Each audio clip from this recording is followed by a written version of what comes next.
Yo Nakamatachi, revoilà l'empereur. J'espère que vous portez bien les Nakama. Bref, nouvelle vidéo, nouvelle théorie. Vu qu'en ce moment c'est la mode de parler de Zoro, je vais mettre mon grain de sel et vous parler d'une théorie que j'ai pensée il y a très longtemps. L'éveil de Zoro. Une théorie dans laquelle on va énormément parler du bouddhisme, car c'est de cette religion que beaucoup d'éléments chez Zoro tirent leur inspiration. Avant de commencer, je tiens à remercier grandement Antoine, un des administrateurs du cercle manga, pour son remarquable travail. C'est lui qui a fait l'avatar qui se tient devant vous. J'ai déjà parlé du cercle manga dans une autre vidéo. Si vous souhaitez apprendre le dessin, ou que vous êtes vous-même dessinateur, écrivain, animateur ou doubleur, et que vous souhaitez rejoindre un collectif, le cercle manga vous accueillera à bras ouverts. J'ai mis tous leurs liens, notamment leur Discord, en description. Allez-y. Juste au cas où, je tiens à dire que cette théorie était en partie autrefois le fruit d'une collaboration avec Blue Kaizoku, un youtubeur One Piece surcoté qui prône que Shanks est plus fort que Mihawk. À l'époque, je ne faisais pas encore de vidéo, mais maintenant que j'en fais, je pense qu'il est temps d'en parler. Toutefois, je t'invite à ce que tu ailles voir ou même revoir la vidéo de Blue Kaizoku, car premièrement, le sujet n'est pas vraiment le même et la vidéo est excellente, sûrement une des meilleures vidéos de sa chaîne en partie grâce à moi, et deuxièmement, le plus important, écris-lui en commentaire à quel point c'est un être surcoté. Bien, commençons. Comme vous le savez tous, Zoro a pour rêve de devenir le meilleur épiste du monde, en battant Mihawk, qui est plus fort que Shanks, je le rappelle. Sa motivation est, je cite, « Je deviendrai si fort que tout là-haut au paradis, Kuina pourra entendre mon nom ». Même si au premier abord on pense que c'est métaphorique, au fur et à mesure de l'aventure, on peut déceler une logique provenant de cette phrase. Mais aussi des techniques de Zoro. En effet, les techniques de Zoro font référence aux 6 destinées.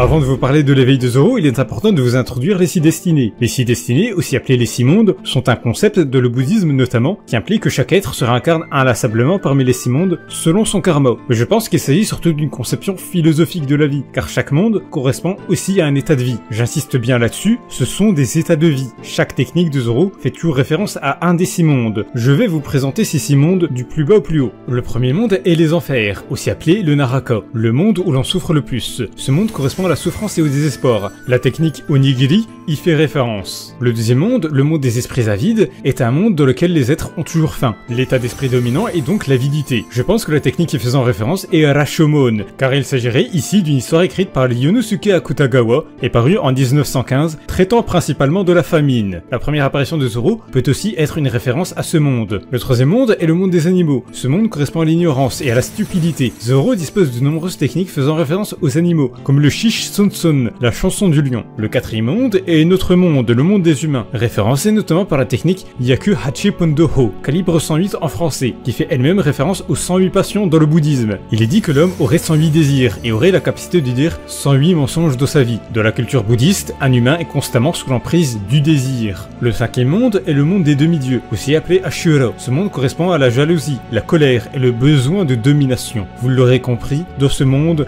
la technique référencée est Kiki Kyutoru Ashura. Le dernier monde est le monde des dévots, des sortes de divinités, des sortes de dieux. Ce monde correspond à l'orgueil. La souffrance y est quasi inexistante. Ce monde est semblable au paradis, mais n'est pas le paradis. Je ne suis pas sûr qu'il y ait de techniques qui y fassent référence. Peut-être la technique Itoryu Daishinkan. On peut supposer que dans le futur, Zoro déploiera une technique en rapport avec ce monde. Voilà donc les 6 mondes. Cela va du monde auquel on souffre le plus, les enfers, jusqu'au monde où l'on souffre le moins, le monde des dévots. J'insiste encore pour être sûr que vous aurez compris, chaque monde n'est pas un monde au sens propre, mais un état de vie. Le monde des esprits avides, par exemple, est une métaphore d'une personne pauvre et mourant de faim. Le monde des dévots, lui, fait clairement référence aux personnes riches qui ne vivent pas dans le besoin. Le monde des Ashura, dans lequel ces derniers se battent continuellement, fait référence aux guerriers et aux soldats se lançant sur le champ de bataille. Voilà, c'était pour être clair là-dessus. Pour finir sur les 6 mondes, sachez que Zoro possède une technique appelée Rokudo no Tsuji, qui signifie la croisée des 6 chemins, qui renvoie justement aux 6 mondes. À ce moment, vous dites peut-être que pour devenir le meilleur épéiste, Zoro doit atteindre symboliquement le monde des dévots. Mais en réalité, les 6 mondes ne sont que la première étape.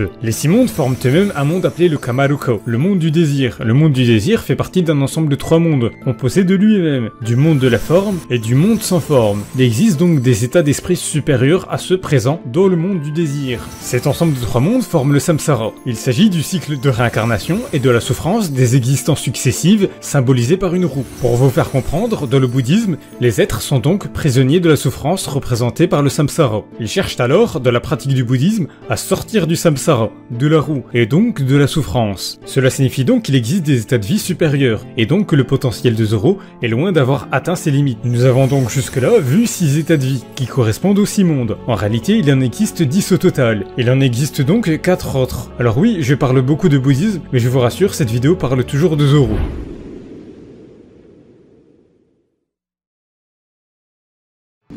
Les 4 nobles voies sont les 4 derniers états de vie énoncés dans le bouddhisme. Ils mènent à l'objectif final de tout bouddhiste, l'illumination. Il pourrait s'agir de voies par lesquelles Zoro suivra pour devenir le meilleur épéiste du monde. Avant de vous parler de ces 4 nobles voies, je dois vous expliquer certaines choses. Parmi les 6 mondes que je vous ai présentés, le meilleur des 6 mondes dans le bouddhisme n'est pas le 6e monde, le monde des dieux, mais bel et bien le monde des humains. Ce monde est le plus apte à pratiquer les enseignements du bouddhisme, car on ne souffre soit pas assez, soit trop dans les autres mondes. Et pour rappel, la souffrance est l'élément central du samsara, de lequel les êtres y sont prisonniers. Le but du bouddhisme est justement de s'extirper du samsara, et donc de la souffrance grâce à l'éveil. Et ça commence justement avec la première des 4 nobles voies, l'état d'étude. Il représente les humains qui écoutent et cherchent à comprendre les enseignements du bouddhisme, afin de parvenir à l'éveil. L'état d'étude, en sanskrit, se dit Shravaka, et il a aussi pour sens « qui écoute la voix ». Cela pourrait être un parallèle avec Zoro qui a gagné la faculté de ressentir la respiration de toute chose, lors de son combat contre Mr. One. Mais il ne s'agit pas de l'état d'étude. Chez Zoro, l'état d'étude correspondrait plus à sa quête personnelle de se perfectionner afin d'atteindre son but. En effet, parmi tous les personnages de One Piece, Zoro est l'un des rares que l'on voit s'entraîner régulièrement, et c'est ce qui lui a permis de finir par atteindre la voie noble suivante. L'état d'éveil personnel. Il s'agit de l'éveil à la vérité par l'observation de phénomènes naturels, tels que la dispersion des fleurs ou le cycle des saisons par exemple. Toutefois, il ne s'agit pas encore là de l'éveil évoqué par le titre de la vidéo. Lorsque Zoro s'est éveillé au kit de l'observation lors de son combat contre Mr. One, il a gagné la faculté d'entendre la respiration de toute chose. Il a réussi à percevoir le monde à un niveau supérieur à celui d'un être ordinaire. Son interprétation du monde qui l'entoure a changé. Il en est venu à comprendre comment ne pas couper ce que l'on peut facilement couper et comment couper ce qu'on ne peut pas couper en temps normal. Symboliquement, un être qui a atteint l'éveil personnel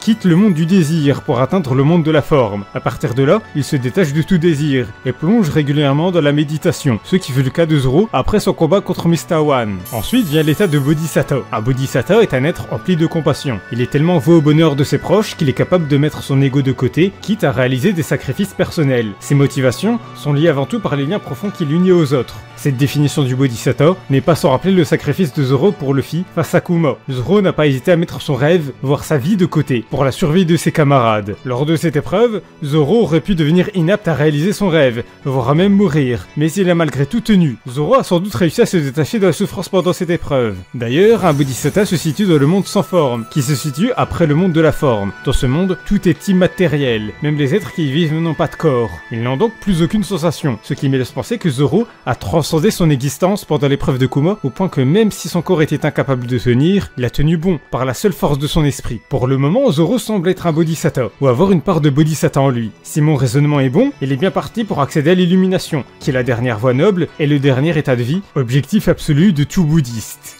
L'état de Bouddha.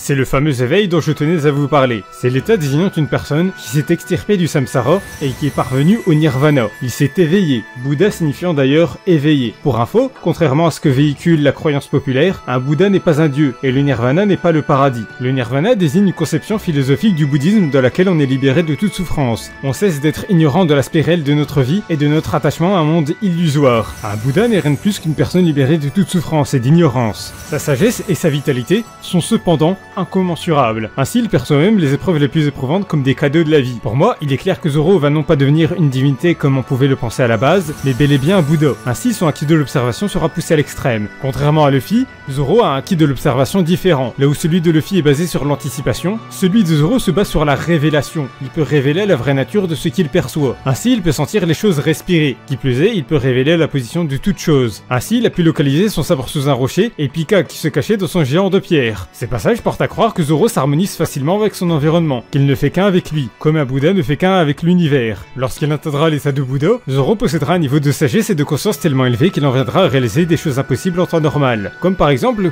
couper du diamant, et même du granit marin. Étant donné que sa conception du monde qui l'entoure sera transcendée, il saura comment couper ce qui ne peut pas être coupé normalement, et comment ne pas couper ce qui peut être coupé, pour reprendre les mots de son maître. Toutefois, je ne vais pas m'étendre sur ce que pourrait être capable de faire Zoro à l'état de Bouddha. Bien que l'on puisse déterminer que Zoro atteindra cet état, je ne dispose pas d'indices qui puissent montrer ses possibilités dans cet état. Je vais donc éviter de spéculer là-dessus. Voilà concernant les 10 états de vie. Oda s'est clairement énormément inspiré du bouddhisme pour développer Zoro. Par exemple, cette technique Sansen Sekai, 3000 mondes en français, est inspirée d'une doctrine bouddhiste centrale, Ichinen Sansen, 3000 mondes en un instant de pensée. Un principe qui enseigne que chaque instant de pensée contient des tas de possibilités pour l'avenir, qu'à chaque moment, plusieurs futurs sont possibles. Ça explique donc pourquoi la dernière technique que Zoro a utilisée face à Mihawk est Sansen Sekai. Isekai. Cette technique était comme un pari, soit il vivait, soit il mourait, mais quelle que soit l'issue, il accepterait son sort. Il y a tellement de choses à dire du rapport entre Zoro et cette religion que j'ai dû condenser au mieux toutes les informations que j'ai pu trouver là-dessus. Et j'étais même pas loin de vous faire une vidéo sur le bouddhisme plutôt que sur l'éveil de Zoro. Il est même probable que je refasse à nouveau une vidéo du lien étroit entre Zoro et le bouddhisme, tellement il y a de choses à dire et à comprendre. Pour conclure, le mot de la fin, si Zoro bat Mihawk, ça signifiera que Zoro est bel et bien plus fort que Shanks. Et ça les Nakama, ça c'est beau.